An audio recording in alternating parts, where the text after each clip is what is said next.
Kali ini, kita akan membahas tahapan pertama dalam menginisiasi perhutanan sosial, yaitu menemukan karakteristik wilayah secara komprehensif.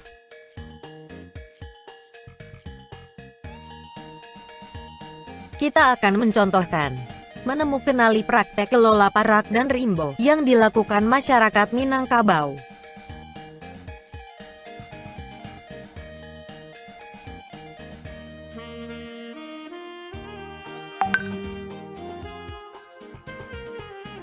Etnis Minangkabau mendiami seluruh wilayah Provinsi Sumatera Barat. Sebagai etnis yang mendominasi karakter sosial budaya masyarakat di wilayah Sumatera Barat, banyak peneliti mencirikan masyarakat Minangkabau sebagai etnis yang bangga terhadap adat istiadatnya, maju dalam pemikiran, taat dengan agama Islam, dan memiliki sistem sosial yang berbeda dengan wilayah lainnya.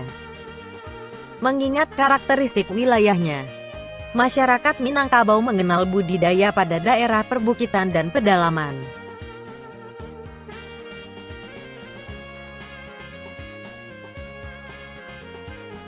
Pengelolaan sumber daya hutan pada masyarakat Minangkabau memiliki ciri tersendiri dan berhubungan dengan aktivitas budidaya pertanian, terutama padi.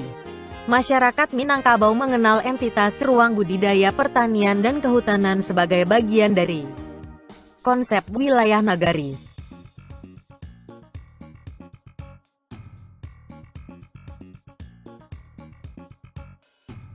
Suatu wilayah nagari terdiri atas Babalai Bamusajik, mempunyai balai dan masjid. Basuku Banagari, mempunyai suku, mempunyai negeri. Bakorong Bakampuang, mempunyai tempat, wilayah dan kampung. Bahuma Babendang, berhuma berpenerangan. Balabuah Batapian, mempunyai jalan dan tepian. Basawah Baladang, mempunyai sawah dan ladang. Bahalaman Bapemedanan, mempunyai halaman dan medan gelanggang. Dan Bapandam Bapusaro, mempunyai tempat pemakaman. Oleh karena itu sejak dulunya, nagari sering dinilai sebagai suatu kesatuan wilayah otonom karena memiliki 1.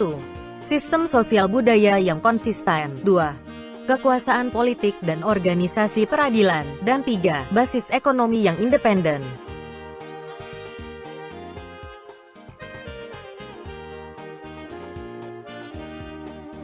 Pembagian ruang dan pengaturan hak kepemilikan terhadap sumber daya hutan merupakan bagian dari konsep nagari. Masyarakat Minangkabau membuka lahan hutan untuk lahan pertanian dan pemukiman sebagai cikal bakal nagari. Jika bertemu dengan tempat yang bagus, seperti puncak bukit yang aman, asal mula berdiri taratak, tempat hunian 2 atau 3 kaum. Taratak kecil bertambah banyak. Banyaklah kaum yang menghuni.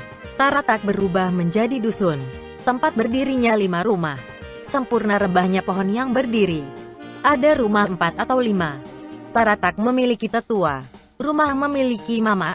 Jika dusun bertambah bernama koto, dusun yang luas menjadi koto, dari koto menjadi nagari.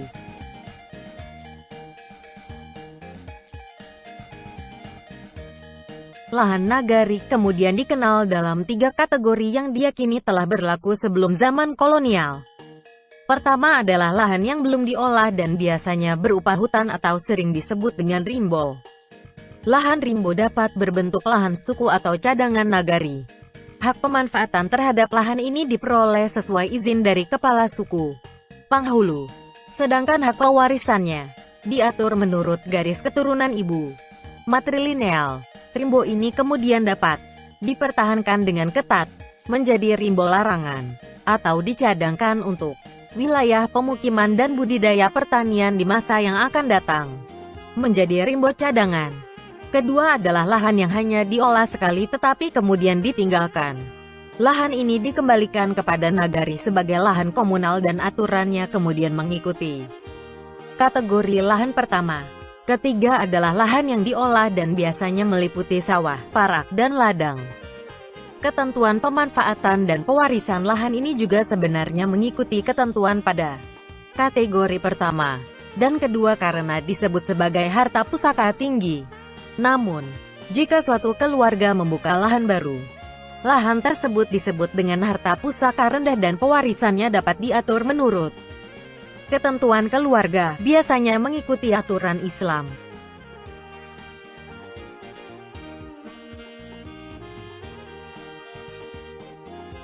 Parak dan Rimbo adalah entitas ruang yang penting dalam suatu nagari. Pembahasan ruang kelola Parak dan Rimbo saling terkait satu dengan yang lainnya dan tidak dapat dilepaskan dari konsep nagari. Parak merupakan wilayah kelola masyarakat untuk tujuan budidaya pertanian dan kehutanan. Sementara itu Rimbo merupakan wilayah kelola masyarakat untuk tujuan perlindungan dan cadangan sumber daya.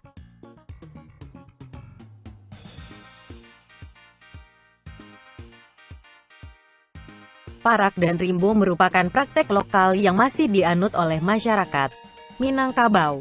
Sebagai konsep dan implementasi, Parak dan Rimbo dibangkitkan dari kognisi masyarakat Minangkabau berdasarkan pengetahuan lokal dan dijalankan dalam konstruksi struktur sosial masyarakat yang dapat dinilai sebagai modal sosial. Praktek lokal ini merupakan praktek pengelolaan hutan berbasis masyarakat. PHBM.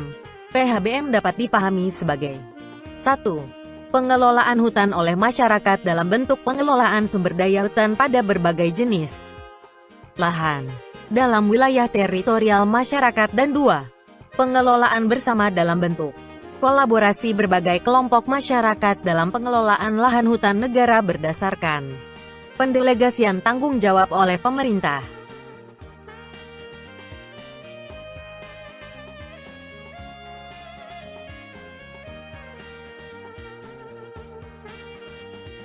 Banyak hal yang perlu dilakukan untuk menemukan karakteristik wilayah, baik aspek sosial, ekonomi, dan ekologi.